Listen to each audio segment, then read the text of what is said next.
ever heard of the Hexenzirkel? As the spooky name suggests, it's a secret society. Once upon a time, it even challenged the Animo Archon himself. But he replied, "Let us make music, not war, and resolve our conflicts through song." From then on, the mages would only ever convene in the woods, in the skies, or on the edges of cliffs. At these tea parties, they discussed their stories and secrets and resolved their differences, as the tea and cakes bore witness to their pledge never to fight amongst themselves. Yesterday, I snuffed out the life of my beloved. He had grown old and was extremely sick. He loved me dearly, so I took his fate in my hands and ended his pain. I'm raising a son. Of all the children I had, he's the only one left.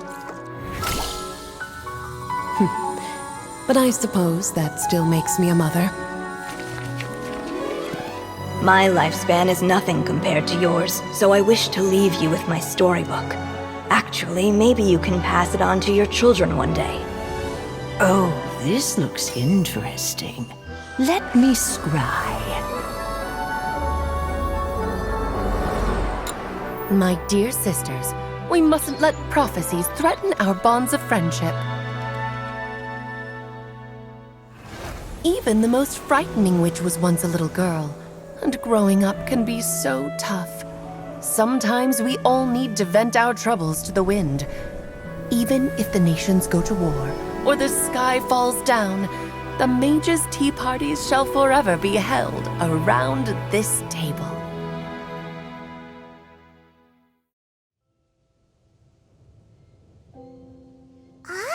So this is where the legendary mages held their meetings! That's right. We often met here to chat and have tea.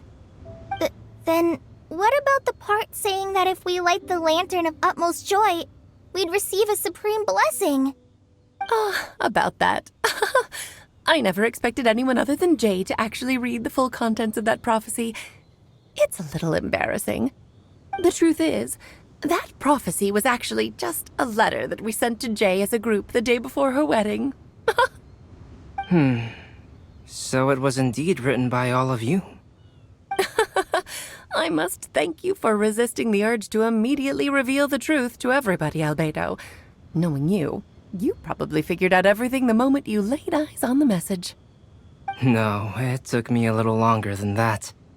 A flower that is not of this world, a guide who will never get lost, one who would never lie, and a legend that never ends.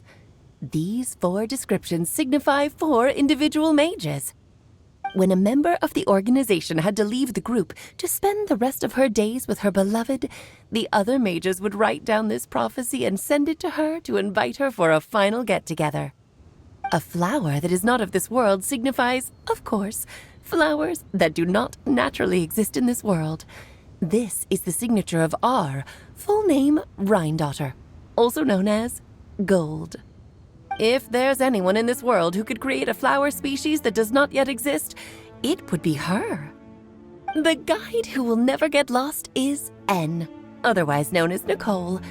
You may not have encountered her yet, but she is a truly extraordinary woman who has made this world's direction and order her subject of study.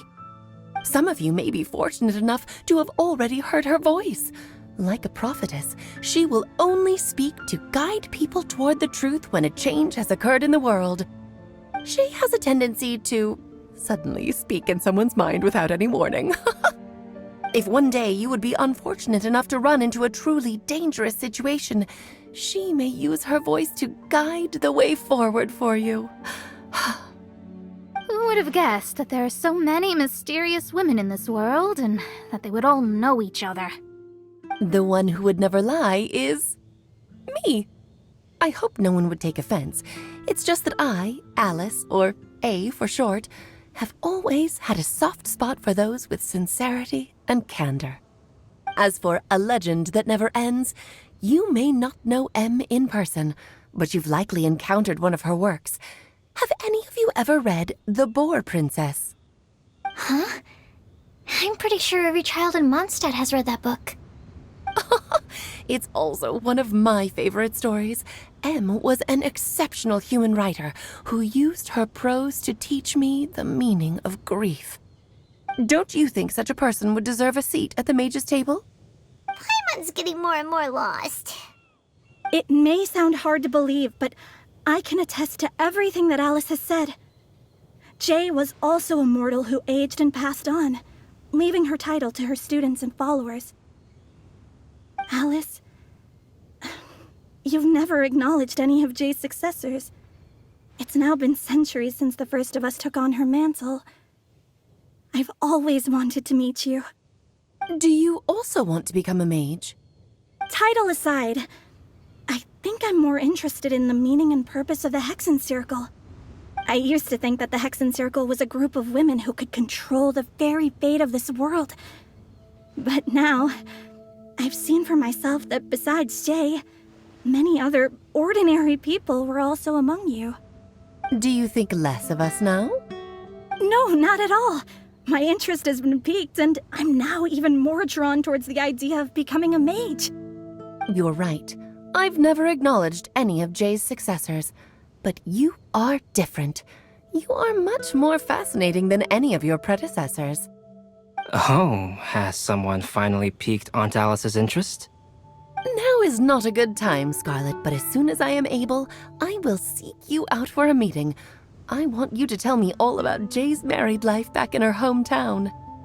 So the mage who received the prophecy letter from all of you was Jay? She left the Hexen Circle after getting married? Precisely. There was only one way the letter could have been interpreted. She would have known what we meant as soon as she saw the message. We were just asking one thing of her. Please come to see us again. Before you go and settle forever with your happiness, please come share some of it with your best friends and sisters.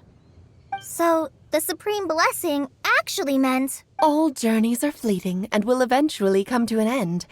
What will give us the most fulfillment and happiness in the end are those who will greet us at our journey's destination. Dear child, I believe you can also understand what I am talking about. We women will always have many troubles and encounter pains and frustrations that will keep us up at night. But no matter how hard things may become, we will cross mountains and oceans to see our best friends again, regardless of how many years have passed or how far the distance may be. As long as we can be with our beloved friends, our hearts will be filled with joy. To us mages, that's what being supremely blessed is all about. I still don't get it, but I do know that all the mages are Mom's best friend. If you ask how I see it, the Hexen Circle is just a group of ladies that I spent my youth with. Anyway, I'll introduce some of the other members to you all later. I still have a few things to attend to, so... Bye, Mom! Goodbye, darling, and farewell to all of our other friends as well. I'm sure we'll see each other again. Oh, now that I think of it, isn't it getting close to that time of year? Yes, it's Windblume again, Alice. It's also a special anniversary date. I'm sure you still remember. Yes, I do remember now. It was on this day many, many years ago that Jay tied the knot. Oh, just in time for the Festival of Love and Freedom. Everyone, please enjoy this year's Windblume Festival to the fullest.